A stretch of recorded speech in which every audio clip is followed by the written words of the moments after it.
Bon, on est le 16 août, il est 13 heures pétantes, et je viens de mettre un terme à 10 ans de relation. Je dois bien avouer que je suis soulagé par la tournure des choses, mais je dois bien avouer aussi que nombre de défis sont à venir pour une reconstruction à la fois physique mais surtout psychologique. Parce que quand on passe tant d'années à te faire croire que tu es une merde, tu as tendance à penser réellement, aussi bien physiquement que psychologiquement, que tu en es une. Et des fois, tu as tendance à en devenir une. Donc, j'ai une voiture, peu d'argent, quelques vêtements et un ordinateur. Et mon smartphone dans les mains. J'ai que ça. Mais j'ai surtout pas mal de matière grise entre les deux oreilles. Je suis assez content quand même de la tournure des choses, dans le sens où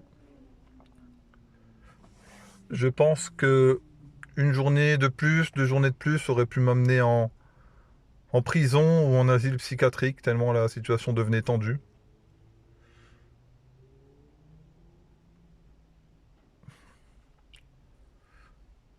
Et je pense que à un moment donné, il faut savoir se faire respecter.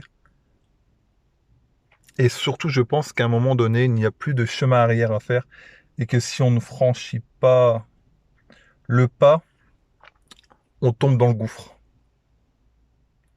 Donc il faut vite reculer et même si on ne sait pas ce qu'il y a derrière, courir, courir et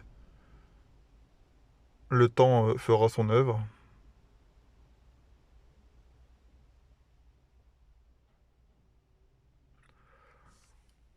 Peut-être pas forcément tout de suite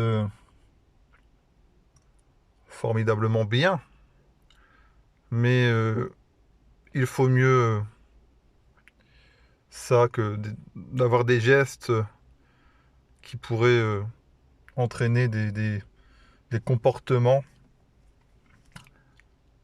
qui peuvent amener à la case prison.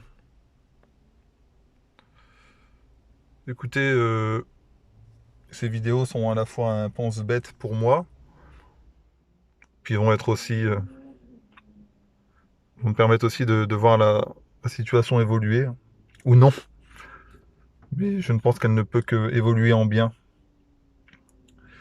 Je vous fais à tous un gros bisou si vous êtes dans le même cas, c'est-à-dire que vous avez une séparation, hein, avec ou sans enfant, hein, me concernant avec enfant.